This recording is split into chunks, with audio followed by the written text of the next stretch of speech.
What is going on, IF Warriors? It's your boy Edward V, and today we're going to talk about what breaks your fast and what doesn't. I got a lot of flack from my previous video that I did a while back when I was talking about what can you drink when breaking your fast, because I left a lot of questions unanswered in that video, and I even critiqued myself for that video and feel that that wasn't a very complete video to give you an idea of what you can drink or what you can consume when fasting. In this video, I'm going to push my bias aside and I'm going to go ahead and tackle what you can full-blown consume and what you cannot consume when intermittent fasting. So you're not going to want to miss this video. Stay tuned.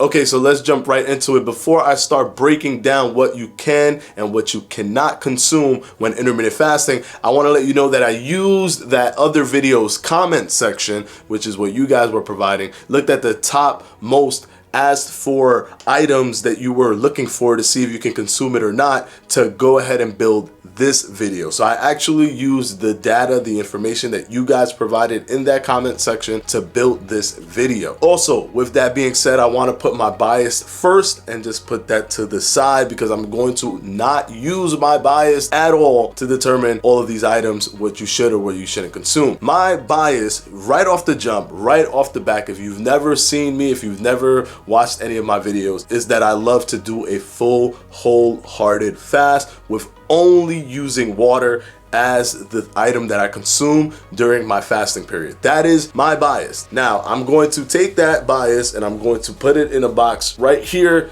I'm going to leave it there. I'm going to now tackle based on the scientific and metabolic effect of energy and insulin increase of what would actually physically, biologically break your fast if you consume it. Now, let's jump right into this video. Let's take the easiest one out of the way. Water. Water goes into the not breaking your fast bracket. Water contains absolutely no calories at all. To break a fast, you need certain elements to be there. Calories is one of the big things that have to be there. There has to be an energy conversion in your body for your body to be breaking its fast. Your body is fasting, it is utilizing body fat as energy. If you provide another form of energy, be it protein, carbs, or fats, it will then utilize that as the energy source as opposed to your body fat. So water is hydrogen to oxygen, and that's all it is. No calories. It cannot be used as energy, so water is perfectly fine. And my only consumption item that I like to use when I'm fasting. Just wanted to reiterate that. Now let's go into MCT oils. MCT oil goes into the bracket of you can't use it when you're fasting because you can break your fast. And why does MCT oil fall into that bracket? Now, I have so many people hit me or bombard me with, well, the blood sugar doesn't go up. It doesn't create an insulin response. Yes, it does. And yes, it can. Okay, it is energy. It is still energy. 1 tablespoon of MCT oil is about 100 calories. It's still energy conversion in your body. Calories can be converted as energy. Now, the reason why it may not be so disruptive to your insulin or your blood sugar is because all of that energy is derived from fats. There's no protein, there's no carbs. However, there's still glucose in fats. You can actually still find glucose in fats. So MCT oil can still disrupt your fast. And then everyone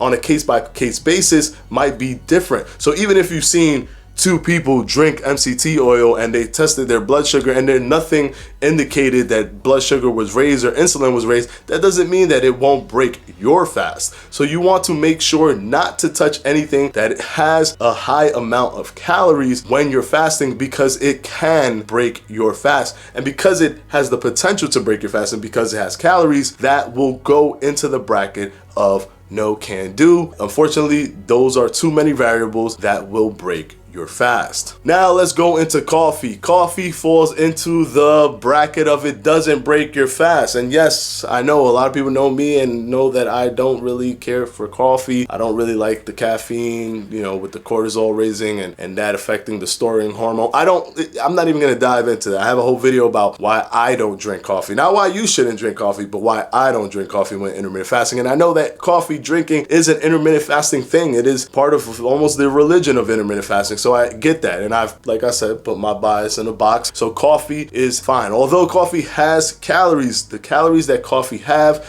are provided through protein, and it's very, very little. I think it's like a 0.3 gram of protein, and it gives you literally just 1 calorie per cup. Now, understand that the coffee has to be black, completely black. There can't be any cream, any sugar, anything like that. It has to be black. And if it's black coffee, you can drink it. It's not enough calories to even make a dent to move your insulin or your blood sugar in any direction. So you should be fine when consuming coffee when intermittent fasting. And I'm just powering through these, so let's move on to the next thing. Protein supplements, protein powders, protein anything, easily in the bracket of it will break your fast, because protein is an energy source. Protein is converted into calories, and calories will break your fast. And a lot of protein powders carry a lot of carbs in them as well. It could be a lot of protein. It could be 30 grams per scoop or whatever it is, but it will definitely break your fast. Yes, it'll help put protein in your body, but it will also break your fast, and you don't want to stop your body from fasting, especially in the middle of your fast, because you're not being effective at all. So yes, protein supplements, all of that stuff, protein powder, whey protein, all of that goes into the it will break your fast category. Carbonated water. Carbonated water goes into the it won't break your fast, because it's just carbonated water. That's all it is. There's just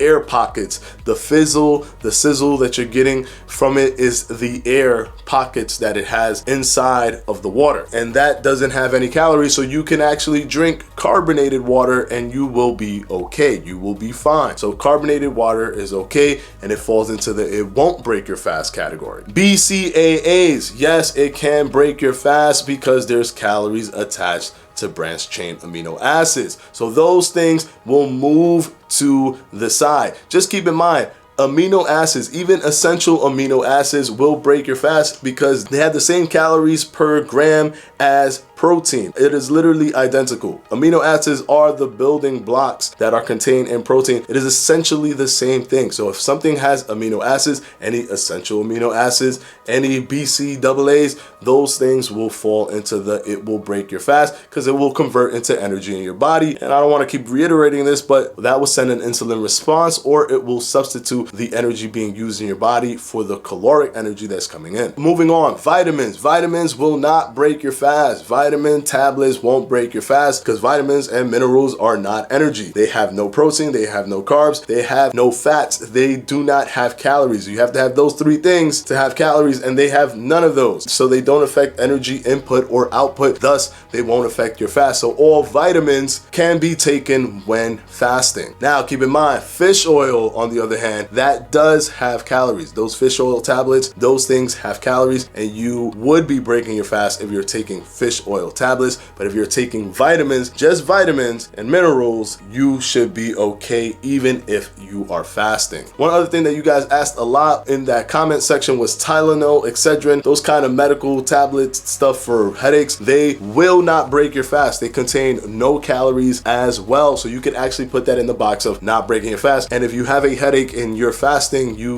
want to take a Tylenol or an Excedrin or whatever it is, you can go ahead and take that. In terms of breaking your fast, you don't have to worry, it will not convert into energy. Fat burners. A lot of people have asked me about fat burners. Now, I do not agree, because fat burners have a lot of side effects, dizziness, vomiting, fainting, a lot of different things like that can affect you with fat burners. However, it still falls into the no calorie bracket, no energy conversion bracket, thus it will not break your fast. So if you are taking fat burners, it will not break your fast, but just know that I personally don't agree. I'm just pulling a little bit from my bias box. I personally don't agree in using fat burners when intermittent fasting. Yes, you're kind of doubling up everything, but with intermittent fasting, that's one of the most powerful ways to convert energy from body fat, because you are forcing your body to pull a lot of energy from your body fat, since that's the stored energy that you have when you're not eating or when you're not consuming any energy. So it's not needed, but if you're taking it, you can rest assured that you aren't breaking your fast. Spices. A lot of people ask me about spices. What about peppers? What about, all these different spices that you put? Yes, they can break your fast. They fall into the category of they can break your fast. Most spices fall onto the carbs category, which is literally the worst of the 3 macronutrients when it comes to not wanting to break your fast. So yes, those things fall into the it will break your fast bracket. Lemon water. You guys also asked me about lemon water. So lemon water does not break your fast because of the extreme low calorie count. So if you have a few lemons cut in there and you pour it into your water, a glass of water, that's maybe about 1 calorie or 2. If you just have chopped lemons sitting in water, or you throw in a slice of lemon in your water and drink your water, it is not enough for your body to utilize it. So your body will basically just continue the process that it's doing currently and continue to burn body fat as fuel. So yes, lemon water can be consumed and it will not break your fast. Apple cider vinegar. I've talked about apple cider vinegar in the past, but apple cider vinegar falls into the category of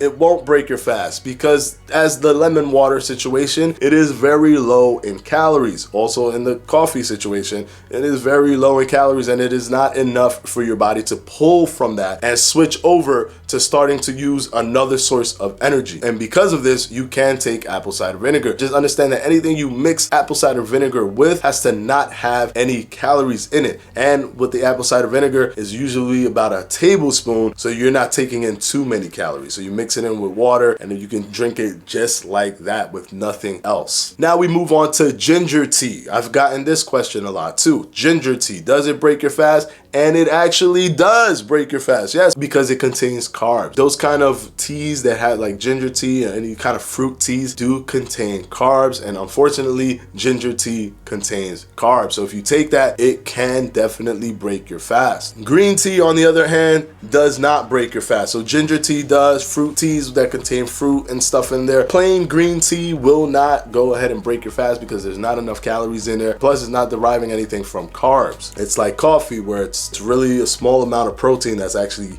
providing that very low calorie count. Oh yeah, and magnesium, beta alanine, L-carnitine, all of those things will not break your fast, okay? Because they are these supplements that don't contain any kind of energy input or output. It's not protein or carbs or fats. It's none of that. It's just supplements, and they don't have any of that stuff. So yes, those things will not break your fast. So I've gotten so many questions, but all those kind of things, just check to see if there's calories in them. If there's calories in them, they will break your fast. If there is none, if it doesn't derive anything from protein, carbs, or fats, then you're fine. Final thing that I want to touch on is the artificial sweeteners. Artificial sweeteners are in a gray area. It's unfortunate, but it is in a gray area because there is some trickery that's happening with your body, because your taste buds can actually prepare your stomach receptors for sugar. So if your taste bud thinks that it's tasting sugar, your stomach can react accordingly. So you can actually inadvertently raise your insulin with no sugar, simply because artificial sweeteners are tricking your tongue to believe so. It's a receptor in your stomach called the T1R3 and the gustacine that can actually trigger and say, whoa, something sweet is coming, let's lift the insulin up now to prepare for it. And even though it's lifting the insulin up and it's wrong, it will break your fast, or it can break your fast. Stevia is a natural sweetener that I will put in the gray area as well, although better than the artificial sweetener because it's natural, it's not synthetic. Take at your own risk. To be on the safe side, don't take it at all, but it's up to you. I placed those two items in a gray area, and those are the items that I'm going to touch on in this video of what breaks your fast and what doesn't. If you want me to make this a series, and I'll do a part 3 and just keep going, as you guys have more and more items, I will go ahead and do that for you. So please put your questions down below in the comment section, and if I do another video down the line, I will definitely use what you guys are asking me as a whole and tackle those items specifically. And I want to thank my patrons for my Patreon, and I'm going to put their names right up here.